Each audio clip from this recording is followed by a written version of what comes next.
अस्सलाम वालेकुम यार्स, Ghulam Mustafa Islam estate and builders के प्लेटफॉर्म से बहरिया टाउन कराची के अंदर होने वाली कंस्ट्रक्शन को लेके हम आज डिस्कस करेंगे कि कौन सा मटेरियल यूज़ करके आप कहाँ पे कॉस्ट कटिंग कर सकते हैं, क्योंकि कंस्ट्रक्शन कॉस्ट इतनी बढ़ चुकी है कि आजकल आप डिफरेंट घर बनाते हुए उसकी किस तरीके से आप कॉस्ट कटिंग कर सकते हैं, कौन सा मटेरियल यूज़ करके आप कहाँ कहाँ पैसे को बचा सकते हैं।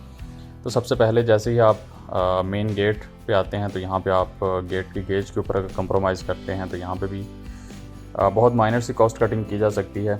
इसके साथ साथ आप पूरे घर के अंदर टाइल्स की जगह अगर आप मार्बल पे आते हैं तो एक ही आइटम है जहाँ पे कॉस्ट कटिंग की जा सकती है। थर्ड, आपका जो मेन डोर है और इसी के साथ साथ जितने भी घर के अंदर डोर लगे होते हैं, अगर ये आप प्रेस डोर की तरफ जाते हैं या इवन अब तो पीवीसी का ट्रेंड जो है वो स्टार्ट हो चुका है, उन डोर्स की तरफ जाते हैं तो फिर भी आप काफ़ी हद तक कॉस्ट कटिंग कर सकते हैं। इसी तरह से डोर के साथ साथ डोर फ्रेम्स, अगर आप वुडन डोर फ्रेम चूज़ करते हैं तो डेफिनेटली आपकी जो कंस्ट्रक्शन कॉस्ट है वो हायर साइड पे जाएगी। उसी के पैरेलल अगर आप डोर फ्रेम स्टील के लगाते हैं, जिसे हम लोहे की इंग्लैंड भी बोलते हैं, अगर आप वो लगाते हैं तो फिर आप मिनिमम साइड पे जा सकते हैं।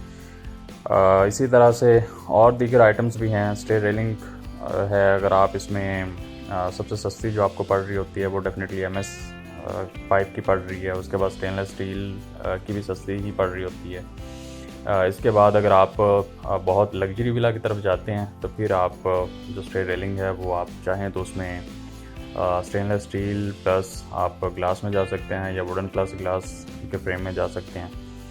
इसी तरह से अगर वॉशरूम्स की बात करें, इस वीडियो के अंदर जो आपको वॉशरूम नज़र आ रहे हैं, यहाँ पे आपको अप टू रूफ तक आप देख रहे हैं कि टाइल्स लगी हुई हैं। आप चाहें तो इनको 6 से 7 फीट तक टाइल्स रख सकते हैं और उसके अंदर आपकी कॉस्ट कटिंग हो सकती है। इसी के साथ साथ घर के अंदर ग्रिल्स अगर आप सपोज नहीं इंस्टॉल करते, वैसे तो वो कंस्ट्रक्शन का पार्ट नहीं होती, लेकिन अगर आप डे 1 के ऊपर ही ग्रिल्स ऐड ऑन करना चाह रहे हैं तो ग्रिल्स भी एक कॉस्ट है, और अगर आप ग्रिल्स नहीं लगाते, बाद में कभी उनकी एडिशन ऐड करते हैं उनको, तो फिर आप यहाँ पे भी कॉस्ट कटिंग कर सकते हैं। इसी तरह से वार्डरोब्स के अंदर आप कॉस्ट कटिंग कर सकते हैं उसके मटेरियल के ऊपर कंप्रोमाइज़ करके। फिर आ जाती है बात सैनिटरी फिटिंग की और बाथरूम फिटिंग्स की।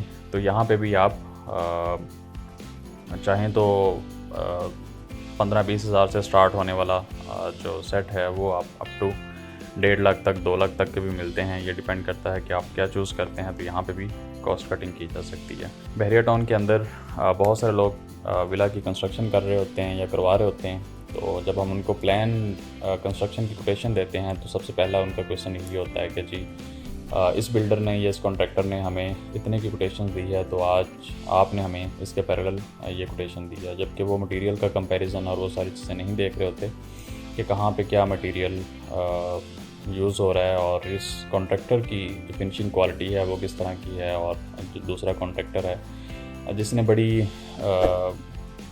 10-15 लाख रुपए नीचे की मुझे कोटेशन दी है, तो उसकी फिनिशिंग और जो फिनिशिंग क्वालिटी है घर की वो किस तरह की है। ये वो सारी चीज़ें हैं जिनको देख के आप अपने विला का कॉन्ट्रैक्ट कर सकते हैं, और आपने अपने विला की कॉन्ट्रैक्ट करने से पहले आपको लाजमी देखनी भी चाहिए। फर्दर डिटेल्स के लिए आप हमारी टीम से रब्ता कर सकते हैं। Thank you so much for watching.